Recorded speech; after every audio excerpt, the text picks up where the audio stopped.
Hello, hi, good morning and welcome to chemistry concept with Pragya में। आज भी हंसते हंसते पढ़ना है ना आपको।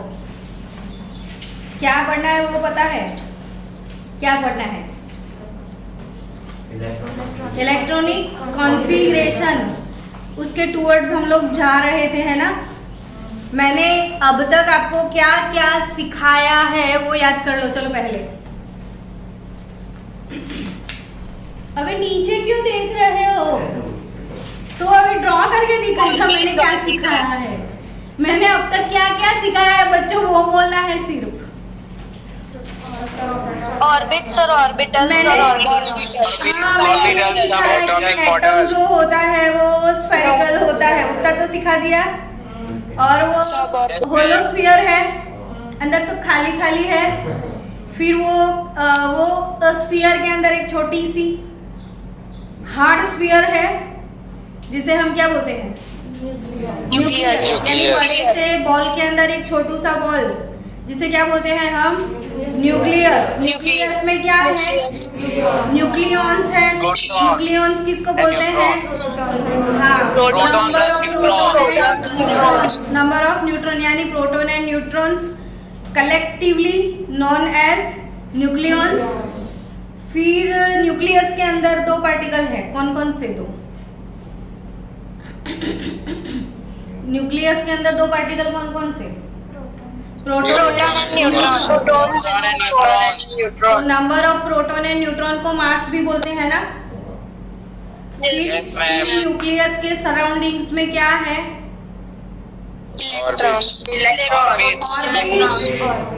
ऑर्बिट्स। ऑर्बिट्स के अंदर ऑर्बिटल्स।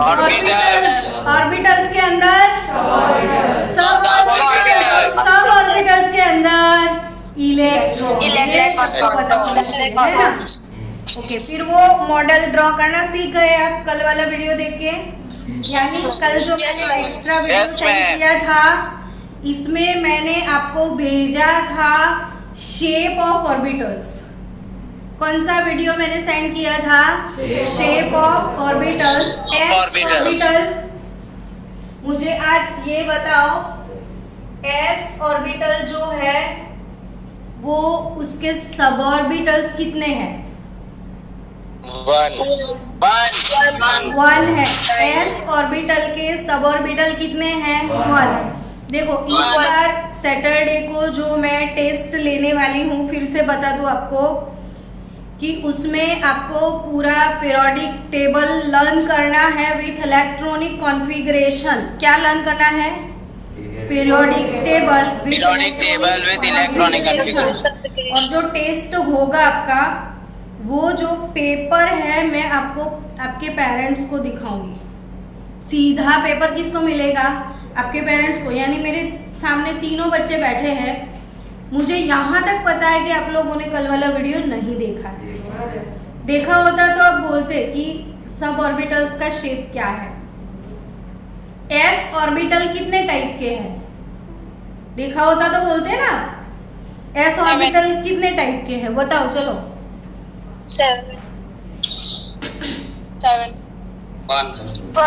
1 का कोई टाइप ही नहीं है।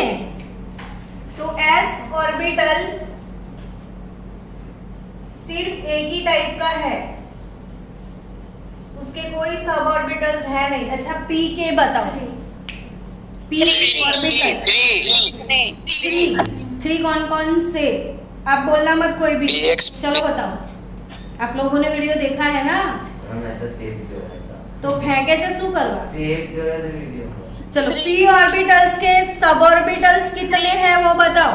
X, Y, Z, X, Y, P, Y, P, Z, P X, P, Y, P Y P Z और P Z. P X, P Y, P Z. P X, P Y, P Z. तीनों के shape बताओ ना। Double shape, कैसे है?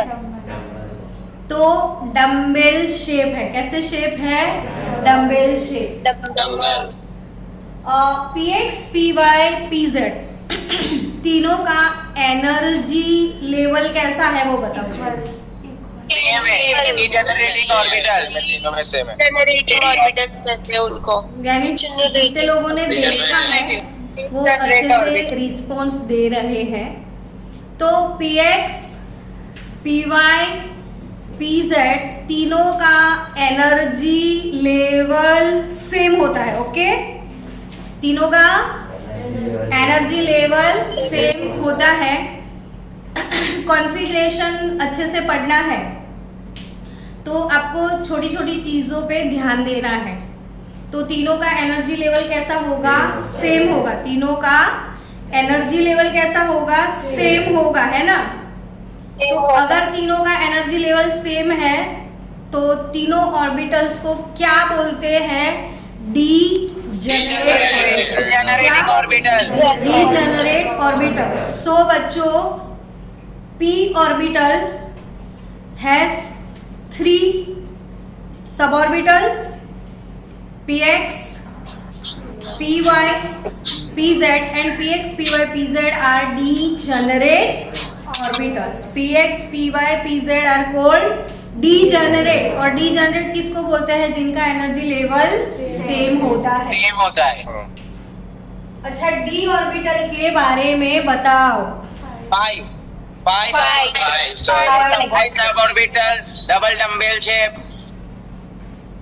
px, py, pz नहीं, dx, dy, dz नहीं आता है। फिर से रिपीट करो आप। pxy, pyz, pzxy, dyz, dzx square y and dz square.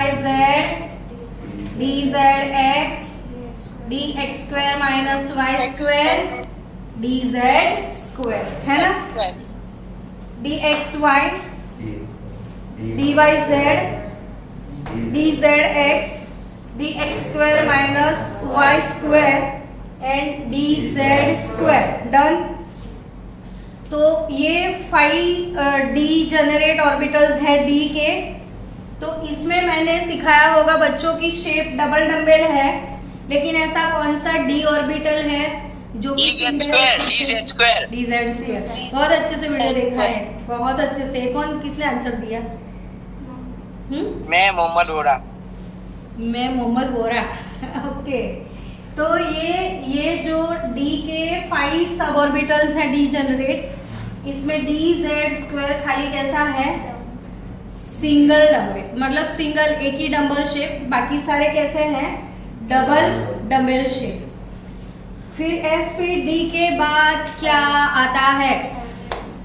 S पे डी के बाद क्या आता है? एफ। एस डी के बाद क्या आता है? एफ आता है ना। तो एफ ऑर्बिटल है 7 सब ऑर्बिटल्स। फिर वो कौन कौन से टाइप के हैं? तो 6 टाइप के हैं। 7 टाइप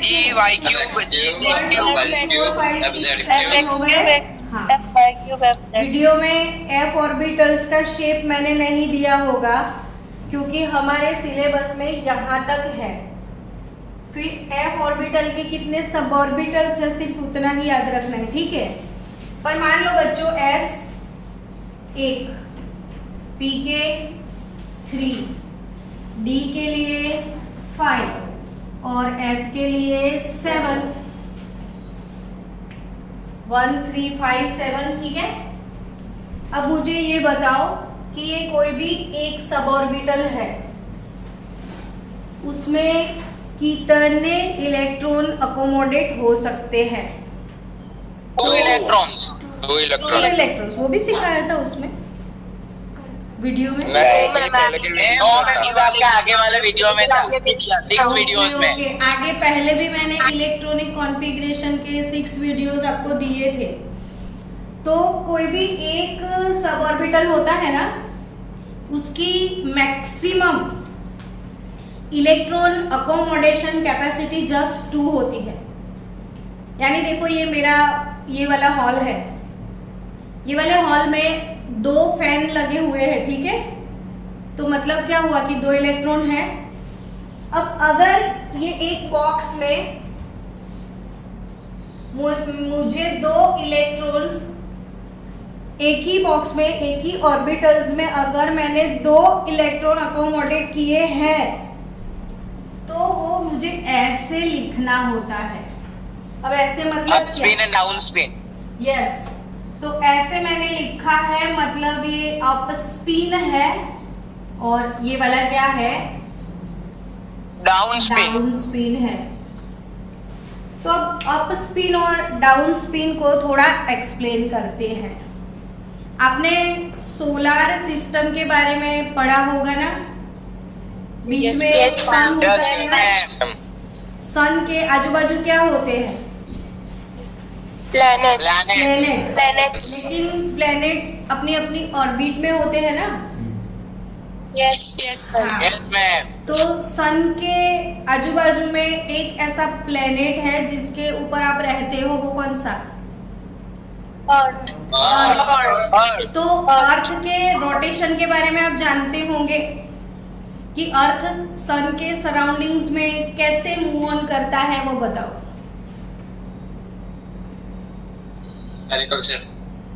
रिवॉल्यूशन, अरे मतलब रोटेट भी करता है और रिवॉल्व भी करता है। ओके, यानी वो अपनी, देखो अर्थ सन के आजू बाजू तो रोटेशन करता है ना, मतलब सन के आजू बाजू वो रोटेट करता है, लेकिन वो अपनी स्पिन पे भी रोटेट करता है ऐसे, यानी उसको स्पिन रोटेशन तो है और ऑर्बिटल रिवॉल्यूशन भी है। आया समझ में? तो जो अर्थ है ना, फिर से समझो एकदम ध्यान से, सन के आजू बाजू में कौन घूमता है, अर्थ ऐसे घूमती है, तो ऑर्बिट में ऐसे घूमती रहती है और अपनी एक्सिस पे भी घूमती है। वैसे ही सेम इलेक्ट्रॉन, जो एटॉमिक मॉडल नहीं है अपना, उसे सोलर सिस्टम से कंपेयर किया गया है। अब अपना जो एटम है ना बच्चों, उसमें जो न्यूक्लियस है उसको आप किससे कंपेयर करोगे, सन से या अर्थ से? सन है ना, तो न्यूक्लियस मतलब सन और इलेक्ट्रॉन मतलब अर्थ। तो इलेक्ट्रॉन न्यूक्लियस के आजू बाजू ऐसे घूमता है और घूमते घूमते अपनी स्पिन पे भी घूमता रहता है। आया कि नहीं समझ में? तो इलेक्ट्रॉन अपनी स्पिन पे कंटिन्यूअसली मूव करता है। अब बच्चों समझना बात को कि कोई एक ऑर्बिट में अगर 2 इलेक्ट्रॉन है तो एक इलेक्ट्रॉन ऐसे क्लॉकवाइज सपोज घूम रहा है, ठीक है, तो दूसरा ऐसे घूमेगा, दोनों ऐसे नहीं घूमेंगे। आया कि नहीं समझ में? दोनों का मोशन ऐसे सेम नहीं होगा, या ऐसे भी दोनों का सेम नहीं होगा, हमेशा ऐसे ही होगा। कितने बच्चों को समझ में आया? तो कोलाइड नहीं हो गए? कोलाइड नहीं होंगे क्योंकि सबकी अपनी जो एक्सिस है वो दूसरे से डिफरेंट है। अच्छा एक बात सुनो, ओके। अर्थ भी तो सन के आजू बाजू में घूमती है ना, तो Yes, ma'am. इधर भी बहुत सारे प्लेनेट हैं ना, तो क्या वो Yes, कोलाइड ma'am. होते हैं? Yes ma'am.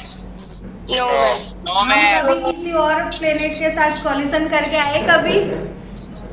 No ma'am. Okay ठीक है। अब वो जो इलेक्ट्रॉन है वो न्यूक्लियस के साथ कोलाइड नहीं करता है, वो भी तो है ना, क्यों? तो आपको एक चीज पता होगी, माइनस चार्ज रिबल होंगे दोनों। एक मिनट सुनो, जो अर्थ है, अर्थ वो कोई स्टैंड पे रखा हुआ है ऐसे तो गिर नहीं जाता है, नो। तो भी वो घूम रहा है ना, तो उसको पकड़ के कौन रखता है? उसका ऑर्बिट ग्रेविटेशनल फोर्स। कोई बोला? इसको कौन पकड़ के रखता है? अर्थ को कौन पकड़ के रखता है? किसका? इसका ग्रेविटेशनल फोर्स, यानी सन और अर्थ, सन और अर्थ, इस दोनों के बीच में क्या है? फोर्स है। ग्रेविटेशनल फोर्स है। डन। वैसे ही न्यूक्लियस और इलेक्ट्रॉन, इन दोनों के बीच में कौन सा फोर्स होगा? जो जीनियस होगा वो आंसर देगा। Electrostatic force. समझ गए? अब इलेक्ट्रोस्टैटिक फोर्स यानी कौन सा फोर्स मैं समझा दूं। न्यूक्लियस के अंदर क्या होता है? Proton proton and neutron. और प्रोटॉन के पास कौन सा चार्ज है? पॉजिटिव। और इलेक्ट्रॉन के पास नेगेटिव। तो पॉजिटिव चार्ज और नेगेटिव चार्ज दोनों के बीच में अट्रैक्शन होता ही है। तो attraction force produced between opposite charges. क्या बोला मैंने? Repeat this sentence. Attraction force produce between negative charges, opposite charges. Attraction force produced between opposite charges is called Coulombic force. इसे क्या बोलते हैं? क्योंकि कूलम ने सर्च करके दिया था। और वही कूलम्बिक फोर्स को दूसरा नाम दिया गया है इलेक्ट्रोस्टैटिक फोर्स। क्लियरली सबको ना ऐसे कंप्लीट समझ में आया कि कभी दो चार्ज होते हैं ना, उनके बीच में अट्रैक्शन होगा या रिपल्शन होगा, उसे हम कूलम्बिक फोर्स बोलते हैं। कौन सा फोर्स बोलते हैं? क्योंकि बहुत सारे टाइप के फोर्स होते हैं, है ना। आपके पेरेंट्स आपको पढ़ाई के लिए फोर्स करते होंगे, टीचर आपको टेस्ट के लिए फोर्स करते होंगे, तो वो कौन से टाइप के फोर्स है? वो कौन से टाइप के फोर्स है जो हम आपके ऊपर अप्लाई करते हैं? Unexplainable force. क्या? Unexplainable force. Unexplainable. Wow wow wow, what the answer was unexplainable force. किसने दिया आंसर? आंसर किसने दिया? उसे दैट इज अनएक्सप्लेनेबल फोर्स। और जो फोर्स होता है ना बच्चों, जिसको किसी चीज से हम एक्सप्लेन नहीं कर सकते हैं, उसे वंडरवाल फोर्सेस बोलते हैं। Van der Waals forces. तो बच्चों हमारे केमिस्ट्री में एक फोर्स ऐसा भी आने वाला है जिसे हम बोलते हैं वंडरवाल फोर्स। और वो वंडरवाल नाम के साइंटिस्ट ने एक्सप्लेन किया था। और फिर बहुत सारी जगह पे केमिस्ट्री में आप पढ़ोगे वंडरवाल फोर्स, तो मैं बोलूंगी अनएक्सप्लेनेबल फोर्स। हम पढ़ेंगे धीरे धीरे आगे, मजा आएगा आपको। लेकिन आप समझ चुके हो कि हम आपके ऊपर फोर्स अप्लाई करते हैं, पेरेंट्स भी आपके ऊपर फोर्स अप्लाई करते हैं, विच इज अनएक्सप्लेनेबल फोर्स। लेकिन प्रोटॉन और इलेक्ट्रॉन के बीच में जो फोर्स है वो तो एक्सप्लेन करोगे ना, कूलम्बिक फोर्स। क्या बोलते हैं उसको? और सन और अर्थ के बीच में है वो ग्रेविटेशनल फोर्स। ओके चलो, ये समझ में आ गया। अब एक बार फिर से रिपीट कर देते हैं। एस ऑर्बिटल एक टाइप का ही होता है, पी ऑर्बिटल 3 टाइप का होता है, डी ऑर्बिटल 5 टाइप का होता है, एफ 7 टाइप का होता है, 7 और एफ के बाद क्या आता है वो बोलो? जी। एस डी एफ जी, फिर एस, फिर आई, फिर टेस्ट। क्या डीसी क्या बोला तूने? तेरे को तो आज मैं तेरे घर पे आज मैं फोन करने वाली हूँ और वो जो अनएक्सप्लेनेबल फोर्स बोलते हैं ना, उसे फील करवाने वाली हूँ तुझे कि कैसे फील होता है। कर तू फील, और तेरे घर पे भी, क्योंकि आप तीनों इडियट्स वो वीडियो देख के नहीं आए। बच्चों जिस दिन मैं जो वीडियो भेजूं वो कंपलसरी देखना पड़ेगा, क्योंकि नेक्स्ट डे टॉपिक समझ में नहीं आएगा। आप भी बिना देखे आए हो। बस गप्पे मत मारो। मैं कमेंट खाली किया है अपने वीडियो खोल के। अच्छा होता कि वो वॉच टाइम भी आता। ओके, एस ऑर्बिटल 1 टाइप का है, पी 3 टाइप का D, 5 टाइप का F, 7 टाइप का F। 7। देखो फिर से एक बार मैं Yes, बोल रही हूँ कि इलेक्ट्रॉनिक कॉन्फ़िगरेशन और पीरियोडिक टेबल, उसका वीडियो का प्लेलिस्ट आज मैं फिर से आपको सेंड करने वाली हूँ। एक वीक के अंदर अंदर 1.5 मिनट में आप पीरियोडिक टेबल लिखते हुए वीडियो बना के मुझे सेंड करोगे। कंसेप्ट क्लियर सबका? थैंक यू वेरी मच मुझे सुनने के लिए।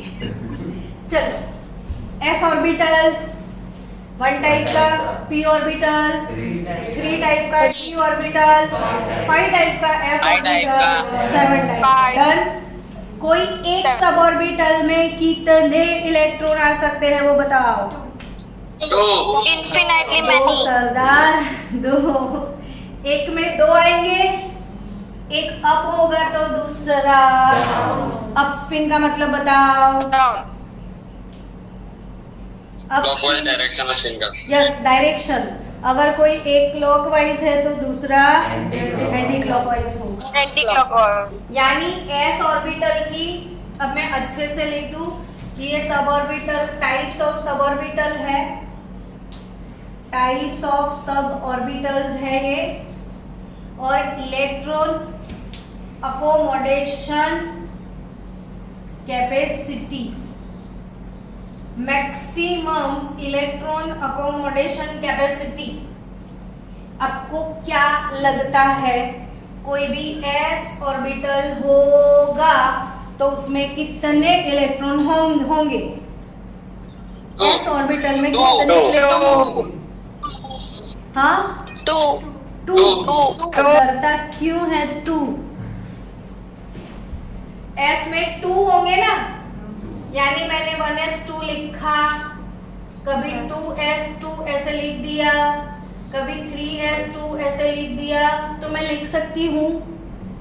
तो यस, क्योंकि एस की मैक्सिमम कैपेसिटी क्या है? 2। और मैंने 1s5 लिखा तो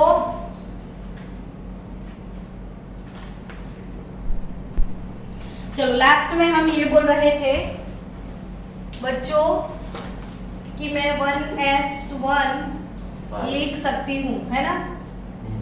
एस की मैक्सिमम कैपेसिटी 2 है, 1 तो हो ही सकता है। मैं 1s2 लिख सकती हूँ। अगर मैंने 1s3 लिख दिया तो ये गलत हो जाएगा। यस और नॉट? क्यों गलत होगा? क्योंकि एस में सिर्फ 2 है। डन। यानी उसके हिसाब से बच्चों एस की मैक्सिमम कैपेसिटी 2 है तो पी का बताए 6 कैसे हुए? चलो आप समझाओ 6 कैसे? एक बॉक्स में 2 में 2 बॉक्स में 6 तो 3 2 1 2 3।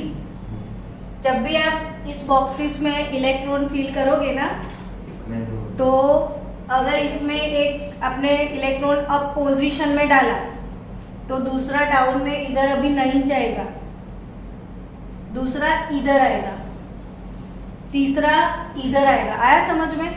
मतलब जब तक पॉसिबिलिटी है तब तक इलेक्ट्रॉन अनपेड यानी सिंगल रहने का ट्राई करते हैं। देखो, उनसे सीखो कुछ। जब तक पॉसिबल है तब तक इलेक्ट्रॉन्स क्या करते हैं? To be single. इनको ये अच्छा लगता है। और अब पॉसिबिलिटी खत्म हो गई, 25-26 ईयर की उम्र हो गई, अब वो पेयरिंग स्टार्ट करते हैं। तो ये हमें कुछ सिखा के जाता है। आप समझ गए हो मेरा इशारा अच्छे से? Yes, ma'am. लेना कि जब तक पॉसिबल है तब तक इलेक्ट्रॉन सिंगल रहता है। अगर मैंने पहले अप डाल दिया तो मैं दूसरा इलेक्ट्रॉन ऐसे नहीं डाल सकती हूँ, दूसरा भी मुझे ऐसे ही डालना पड़ेगा। 1 2 3 4 5 कंप्लीट हो चुका। अब रिवर्स में 10। तो डी की कितनी कैपेसिटी है? T की 10 6, D के लिए की 6, 10, F के लिए 14 G H I डैश 18 तो G की कैपेसिटी बताओ 18 और H की 22 और I की 26 ओके। यानी अब मुझे ऐसा फील हो रहा है कि आपको समझ में आ रहा है, ठीक है। और फिर आज मैं फिर आपको 1-2 वीडियो भेज दूं। Yes ma'am okay Yes, okay. ma'am. तो मिलेगा आपको मेवा आज फिर से।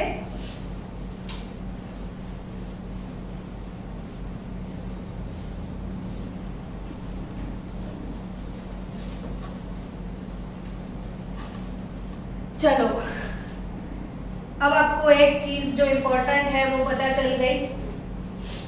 अब फिर से एक मॉडल बनाना है हमें, ध्यान से समझना।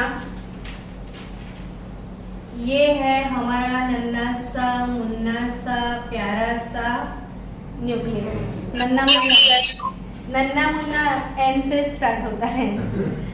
न्यूक्लियस के बाद सबसे पहला ऑर्बिट कौन सा? के ऑर्बिट। ओहो हो। और दूसरा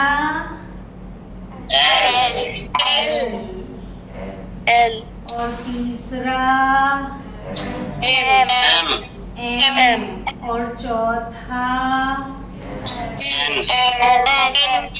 KLMN। इतना प्यार से ABCD तो आपने लोअर स्टैंडर्ड में भी सुना होगा नहीं? 1 2 3 4 5 KLMN KLMN के बाद क्या? हो गया? OP मैम Q बाकी है। ओवर जैसा तुझ में है। तो KLMNOP डन। ये मॉडल आप रोज बनाओगे और एवरीडे बनाओगे तो नीट और जेईई में 2 क्वेश्चंस कंपलसरी 8 मार्क का वेटेज है।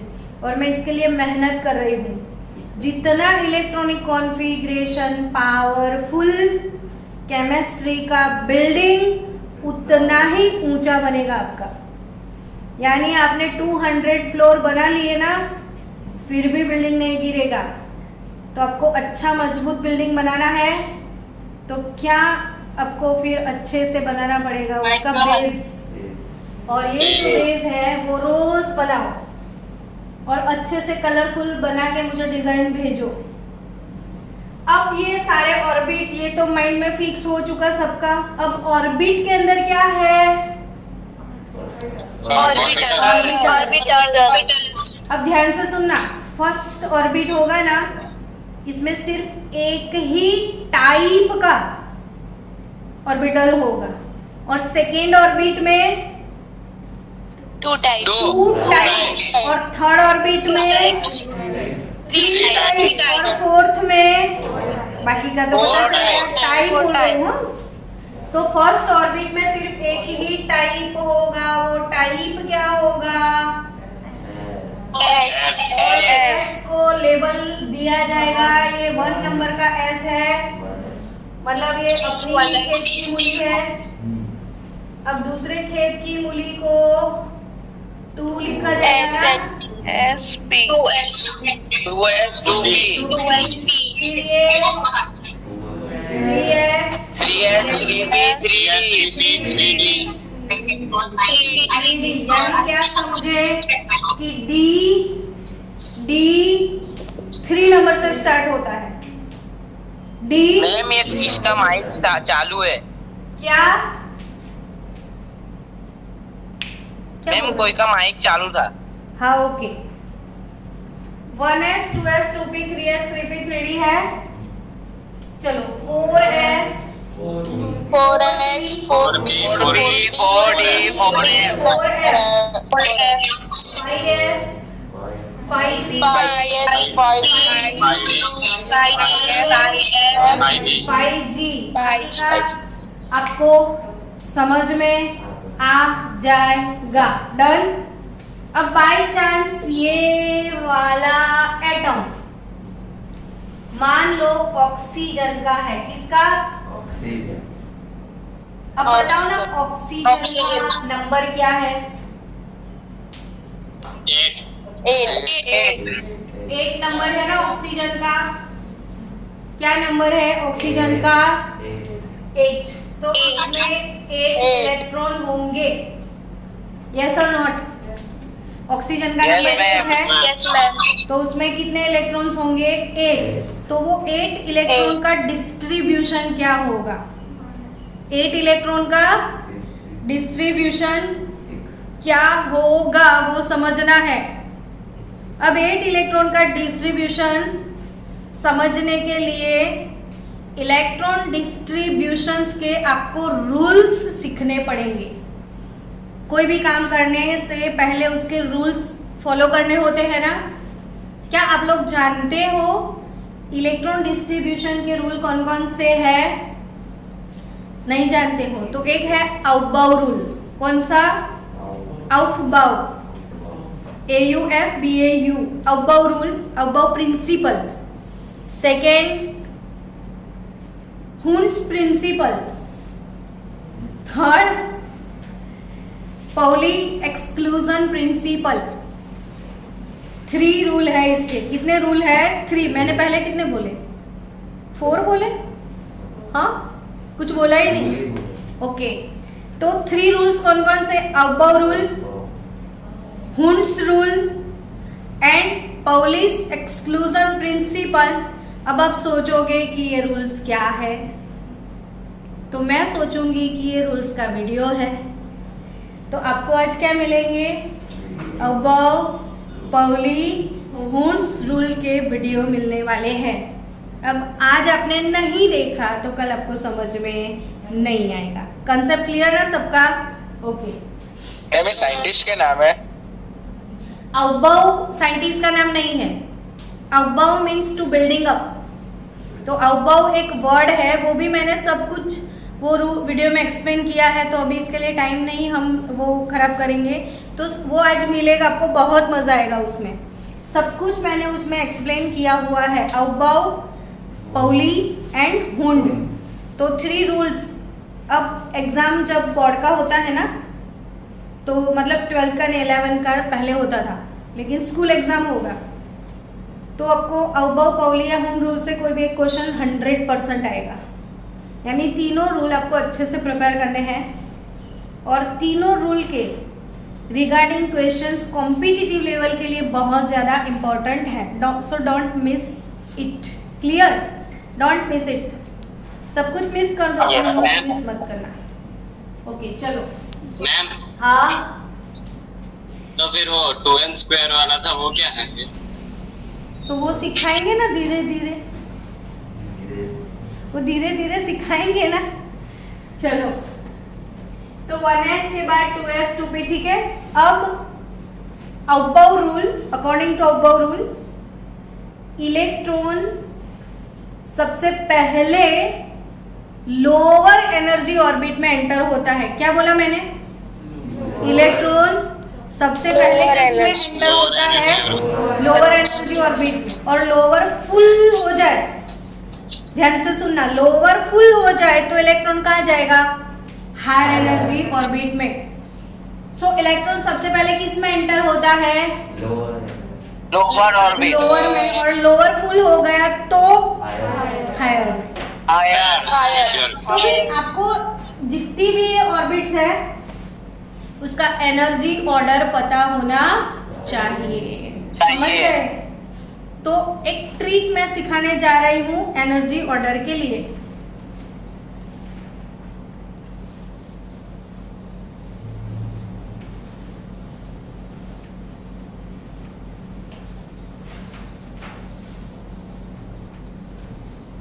चलो सब लोग अपनी अपनी नोटबुक में मेरे साथ साथ ही लिखना और कल क्लास में आने से पहले प्रैक्टिस करना। सबसे पहले लिख दो ऐसे 1s डिस्टेंस, सोशल डिस्टेंस के साथ लिखना उसको 1s 2s के बाद 3s, फिर 4s, 5s, 6s, 7s, 1s 2s 3s 4s 5s 6s 7s ऐसे सीक्वेंस में लिखना है। सबने लिख दिया? चलो अब 1 में तो p नहीं होता है ना, p ऑर्बिटल कौन से ऑर्बिट से स्टार्ट होता है? Second orbit. तो सेकेंड में 2s के बाद 2p होगा। देखो सोशल डिस्टेंस मैनेज किया हुआ है ताकि इनको कोरोना ना हो जाए। 2s के बाद इधर क्या? 3s में 3p होता है। अरे 3s में तो 3d भी होता है ना, है ना? 4s में क्या होता है? 4s 4p 4d 4f 5p 5d 5f और आपकी 5g 6p 6d 6f 7g 8h। इतना लंबा नहीं जाएंगे अब हम। 7p मैम आपने 7G क्यों लिख दिया? 6G आएगा। ये 69 दिख रहा है तो मैं g को हटा दूं अभी इतना तो बहुत है हमारे लिए। 7s 7p 7d 7f इतना ही रखते हैं हम लोग। चलो अब आपको क्या करना है?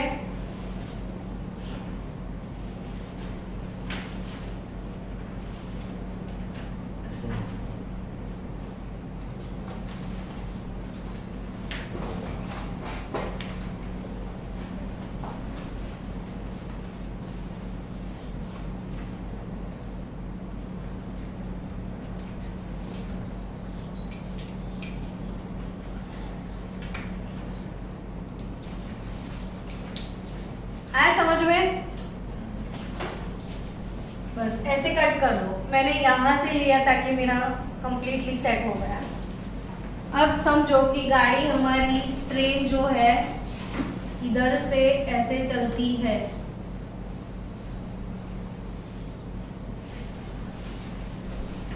बाकी का समझ में आ गया? ट्रेन कैसे जा रही है वो पता चला? कितना गंदा बना रहे हो आप लोग। Yes ma'am.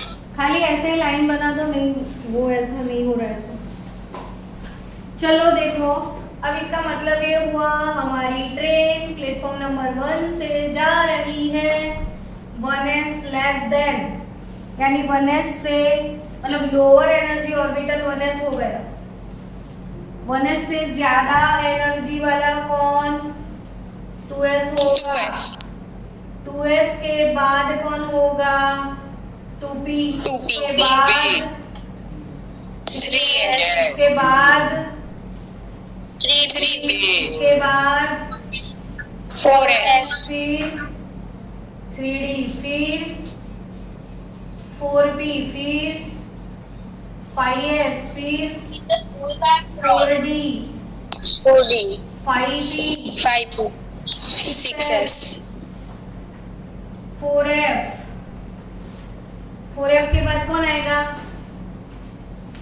5D 5d। मतलब आपको समझ में आ गया ना आपको ऐसे जाना है। 6p 6s 7s के बाद 4f फिर 5d फिर 6p फिर 7s फिर 5f फिर 6d 7p 8s dash dash dash. ये हो गया एनर्जी ऑर्डर ऑफ ऑर्बिटल्स। क्या बोलते हैं इसे? आपको आपको क्या लगा लोएस्ट एनर्जी वाला ऑर्बिटल किसका है?